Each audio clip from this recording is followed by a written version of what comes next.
Sige, Dara, wala ka na doon at nag-uulan. So, yun mga kalingap. Alinis na rin pala dito, nilinisan na rin, ano? Ang ganda na ng bahay, may pintura na, pati yung grills, may pintura na, lapitan natin mga kalingap. Galing, ganda! Kaka-excite.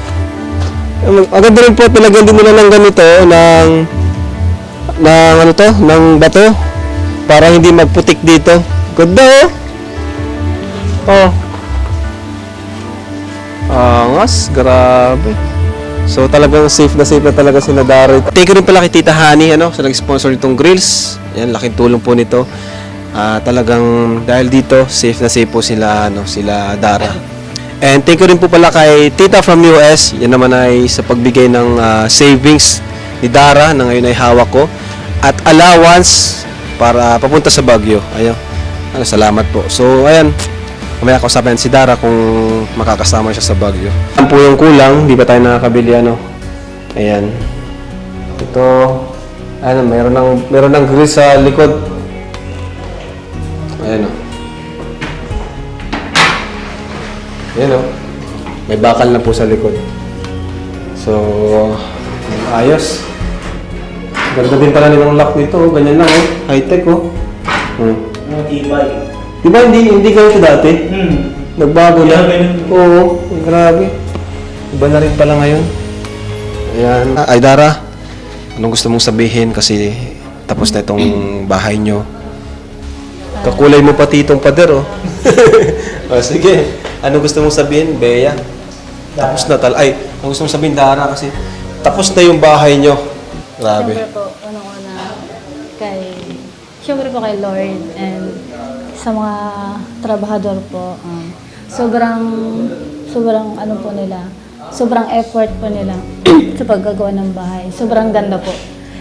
Siyempre din po kala Kuya Rab, kala Kuya Bal. Maraming salamat po kay Kuya Rab at kay Kuya Bal.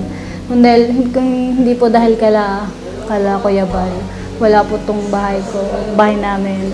Wala po yung wala pong Team Kalingap. Kaya sobrang nagpapasalamat po ako sa inyong lahat, sa mga viewers, sa mga nagbubuo nitong Team Kalingap. At sa mga sponsor po, maraming salamat po sa inyo. Hindi ko po akalain na magkakaganto na po akong bahay. Dati pangarap mo lang to, di ba? Dati pangarap ko lang po, ngayon po natupad na. Wow. Isa na lang po yung tutupadin kong pangarap, makapagtapos po ako sa pag-aaral. Yun. Ayos. Sobrang saya ko po kasi natupad na po. Tupad ko na po yung hinihiling kong pangarap. Yan, dahil po yung gala ko yarap. Kaya maraming salamat po sa inyong lahat sa patuloy na pagsusuporta sa amin. Ayan talaga namangha talaga si Kalinga Prab sa kanyang nakita sa bahay ni Dara. Ayan talaga namang nakaka-amis yung bahay ni Dara. Napakagandang tingnan. Maganda yung kulay kasi creamy white at saka light blue yung kulay. Maliwalas siyang tingnan. Tsaka maganda, talagang solido. May mga grills pa kumbaga, para mas shape din po sila Dara, mas maganda yan. Talaga. So, talaga namang napakasulit. Ayan.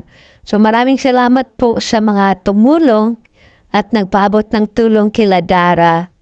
Talagang deserving po talaga na magkaroon din po siya ng ganyan. Sabi nga niya, nagpapasalamat siya sa lahat ng tumulong sa kanya at sa buong Team Kalingap. And pati na rin siya naka-scout sa kanya ay, di ba, na tisib naman ni Dara. Kasi dati nga, parang malungkot na siya. So, yun. Buti na lang din nahanap din po siya, di ba? And makakapagtapos din siya ng pag-aaral.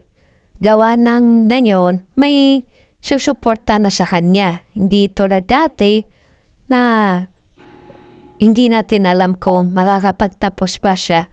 And sana tuloy-tuloy na yung pagtulong kay Dara and mapagtapos na siya at hindi, kumbaga, hindi na sila masyadong maghirap, di ba?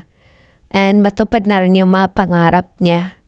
So maraming salamat po sa patuloy na pagsuporta sa ating channel. Ayan, huwag niyo pong kalimutan i-subscribe po ang ating channel at i-hit po ang notification